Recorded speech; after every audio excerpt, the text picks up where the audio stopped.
ډاډي دلته هم نشته.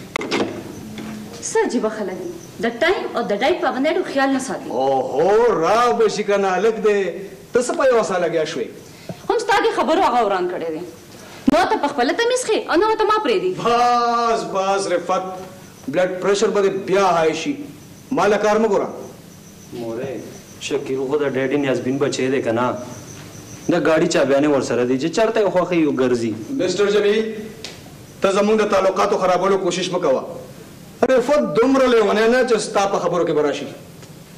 ګوره دا شپې اول ورځ د شکیل په جنجه چولو او نن یې د واده سالګیره ده، ټوله ایستري مې خرابه شوه. خبر نه یم چې ستا هغه ناظرین به چېرته ګرځي. لاړې د زوی په خبرو کې راغلې که نه. ما وی چې تاسو به هم دلته ناست مسز قاسم خو د وخت ډېر خیال ساتي. همدا جړه شروع کړې ده. موږ لیټ خو نه یو که نه؟ ستاسو خبره مې نه کوله، د هغه شکیل بدبخت خبره مې کوله. مسز قاسم ډېر غمونه مګو، صحت به دې خراب شي. که دا خبرې نو بیا خو له دا غم پکار دی. تو ګوره دا سوټ داسې ښکاري لکه چې پردې اغوستي. مسټر قاسم پلیز. هغه دی راو چې د چا انتظار و. راځه بچې، هم ستا انتظار و. بچې بخیر. بچې ته خو لیټ شوې، ښه ته پته چې نن ستا د واده سالګیره ده. موډ خو یې ټیک دی که نه؟ هر څه به ټیک شي بابا، بس زه لږ مخ وینځم. ته راځې او که نه موږ دننه لاړو. ټیک ده. جمیله بچې دا ګفټس راوله او دا خو چیف ګیسټ دی که نه، دی به نیمه ګنټه لیټ راځي. راځئ چې ځو. شکیله بچې لږه تادي کوه. راځه فیروز خان.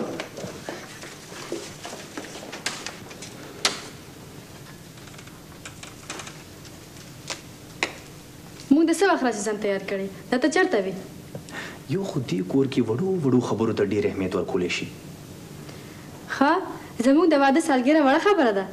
نه ګوره کشمالي، زما مطلب دا دی چې دا خبره نه ده. زه یو منټ لږ مخ لاس وینځم، پلیز یو منټ کې راځم. ښه پلیز.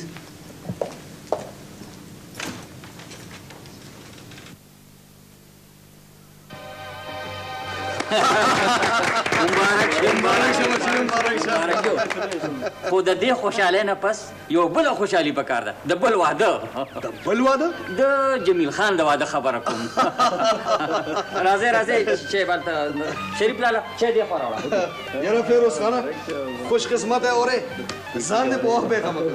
قاسمه لوڼه خو د پردي کور یو واده شوه، دوبۍ ته ورسېده او بله دلته ونه ما چې د خوشحالۍ څه موقع پکار ده.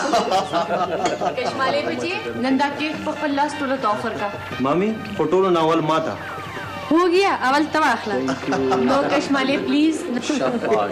هلکه جګړه ورسره خو مه کوه که نه، کیک سره جګړه.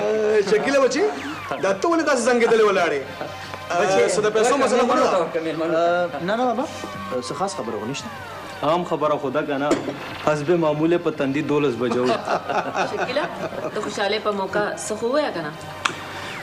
زه به څه ووایم، خو دا به ووایم چې د ژوند یو ښکلی کال په خیریت تېر شو.